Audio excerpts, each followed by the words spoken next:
ଘରେ ନେଇ ସାରୁ ବଡ଼ି କଦଳୀର ଭାଇ ମୋ ସ୍ୱାମୀ ଆଣିଛନ୍ତି ପୋଇ ସେଇଥିରେ କରିବି ମୁଁ ରାଇ କ'ଣ କରିବା ଉପାୟ ନାହିଁ ସ୍ୱଳ୍ପ ସନ୍ତୁଷ୍ଟ ଅଭ୍ୟାସ ମୋର ଜଲ୍ଦି ଜଲ୍ଦି ରାଇ ଆରମ୍ଭ କର ମୁଁ ଆଜି ରାଇ କରିବି ପ୍ରେସର କୁକରରେ ଦେଖିବା କେମିତି ନ ହେବ ମୋ ପାଖରେ ଯାହା ପରିବା ଥିଲା ସେଇଆକୁ ପାଣି ଦେଇକି ବସେଇଦେଲି ଗୋଟେ ସିଟି ଆସିବା ପାଇଁ ଅପେକ୍ଷା କରିଛି ସିଟି ଆସିବ ଆସିଗଲା ସିଟି ତାପରେ ତାକୁ ଭଲକି ଧୋଇଦେବ ଭଲକି ନ ଧୋଇଲେ ହାତରେ ଚେଙ୍କା ଲାଗିଯିବ ଯେ ତାପରେ ଫୋଟକାଲେ ମୋତେ କେହି ଦୋଷ ଦେବନି ଭଲକି ଧୋଇ ସାରିଲା ପରେ ସବୁତକ ପ୍ରେସର କାଢ଼ି ଦେଇକି ଖୋଳିଦେଲି ଦେଖ ଆଳୁ ସାରୁ ଯାହା ସିଝିବା କଥା ସିଝିଗଲା ଆଳୁ ଶାଗ ପକାଇ ତ ନାହିଁ ଆଉ ଛାଡ଼ ମସଲା ରେଡ଼ି କରିଦେଲି ଏଥର ମସଲାରେ ଯାହା ସବୁ ମୋ ପାଖରେ ଥିଲା ପକାଇ ଦେଇଛି ତୁମ ପାଖରେ ଯଦି କିଛି ଚେଞ୍ଜେସ୍ କରିବାର ଥିବ ତୁମେ ତୁମର କରିଦେଇପାରିବ ତାପରେ ମୁଁ କାଢ଼ିଦେଲି ତ ପ୍ରେସରରୁ ପରିବାକୁ ତାପରେ ତା ଦେହରେ ସୋରିଷ ତେଲ ପକାଇ ସୋରିଷ ତେଲ ବିନା ରାଇର କ'ଣ ମଜା ଅଛି ଫୁଟଣ ପକାଇଦେଲି ଫୁଟଣ ମେଞ୍ଚେ ପଡ଼ିଗଲା କି କାଢ଼ି ଦେଇକି ଛୁଙ୍କ ଟିକେ ମାରିଦେବା ଡାଲିରେ ସବୁ ସର୍ଟକଟ୍ରେ ମୋର କାମ ହେଇଯାଏ ତାପରେ ମୁଁ ଏଇଥିରେ ହିଁ ପକାଇଦେବି ମସଲାକୁ ତାପରେ ମସଲାକୁ ଟିକେ ନାକୁ ଘାଣ୍ଟି ଦେବା ଆରେ ମସଲା ଛିଟକୁଛି ଘୋଡ଼େଇ ଦିଅ ଜଲ୍ଦି ଜଲ୍ଦି ଘୋଡ଼େଇ ଦିଅ ବାସ୍ ତା ଭିତରେ ଛିଟକା ଛିଟକି ସରିଗଲା ପାଣି ସବୁ ମରିଗଲା ମୁଁ ପକାଇଦେଲି ତାପରେ ହଳଦୀ ପକାଇଲା ପରେ ତାକୁ ଟିକେ ଟକ୍ କରି ଭାଜିଦେବା ନ ଭାଜିଲେ ଟକ୍ କରି ଆମକୁ କେମିତି ରୋଷେଇଆ ଭଳିଆ ଫିଲିଙ୍ଗସ୍ ଆସିବନି ତାପରେ ମୁଁ ଟିକେ ପାଣି ଦେଇଦେଲି ଧୋଇ ଦେଇକି ପାଣି ସବୁ ପକାଇଦେଲି ଆମେ ଯେହେତୁ କଞ୍ଜୁସ୍ ଲୋକ ଆମେ ଧୋଇ ଦେଇ ସବୁ କାମ କରିଦେଉ ତାପରେ ସିଝା ପରିବାକୁ ପକାଇଦେଲି ତାପରେ କଞ୍ଚା ପରିବାକୁ ଏଇନା ପକାଇଦେବି ଟକ୍ କରି ସବୁ ପରିବାକୁ ପକାଇଦେବି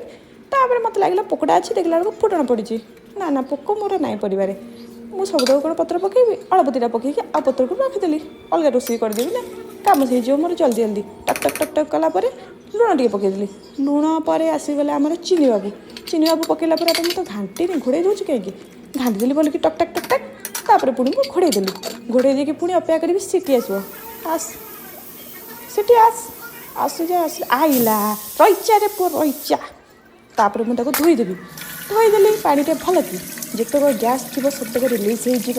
ଆମର ରାଇ ପୁରା ରେଡ଼ି ହେଇଯିବ ଦେଖ ଭଲକି ଗ୍ୟାସ୍ ନ କାଢ଼ିଲେ ନା ହାତରେ ଚେଙ୍କାଟେ ଲାଗିଯିବ ତ ଭଲକି ଗ୍ୟାସ୍ଟାକୁ କାଢ଼ିଦେଲି ତାପରେ ମୁଁ ଖୋଲିଦେଲି ଦେଖ ରାଇ ଏବେ ହେଇନି କହୁଥିବ ପାଣିଚିଆ ଦେଖାହେଉଛି ପାଣିଚିଆ ବିଲକୁଲ ହେବନି ଦେଖ ଏଇଟା କ'ଣ ମୁଁ ପକାଇଦେଲି ତୁମେ ନିଜେ କହିଦେବ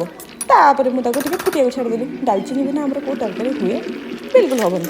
ଡାଲଚିନି ପକାଇ ଭଲକି ଟକ୍ କରିଦେଲି ତାପରେ ମୋ ପୁଅ ପାଇଁ ଟିକେ କାଢ଼ିଦେଲି ଲଙ୍କାଗୁଣ୍ଡ ପକାଇବା ପୂର୍ବରୁ ପୁଅ ପାଇଁ ତ କାଢ଼ିବାକୁ ପଡ଼ିବ ନା ଏଇନା କହିବନି ଆଉ କି ନାଲି ଦେଖାହେଉନି ରାଇ କାହାର ନାଲି ଦେଖାଯାଏ ତଥାପି ମୋ ରାଇ ଟିକେ କଲର୍ ଆସିଯିବ ଯେ ଅପେକ୍ଷା କର ଆରେ ସେତିକି ଥାଉରେ ଝୁଳ ହଁ ବାସ୍ ଛୁଆ ପାଇଁ କାଢ଼ିଦେଲି ତାପରେ ଲଙ୍କାଗୁଣ୍ଡ ଟିକେ ମାରିଦେଲି ଲଙ୍କାଗୁଣ୍ଡ ମାରିଲା ପରେ ପୁଣି ଟକ୍ ନ କଲେ ରୋଷେଇ ଭଳିଆ କ'ଣ ଲାଗିବ ଲଙ୍କାଗୁଣ୍ଡ ମାରିଲା ପରେ ନାଲି ଟିକେ ଆସିଗଲା ଟକ୍ କରିଦେଲି ଦେଖ ମୋ ହାତରେ କିଛି ହେବନି ରାଇ ମୋର ତଳେ ପଡ଼ିଗଲାଣି ଆଉ ଛାଡ଼ ତାକୁ ସଫା କରିଦେବା ରାଇ ମୋର ପ୍ରସ୍ତୁତ ଖାଇବାକୁ ରେଡ଼ି।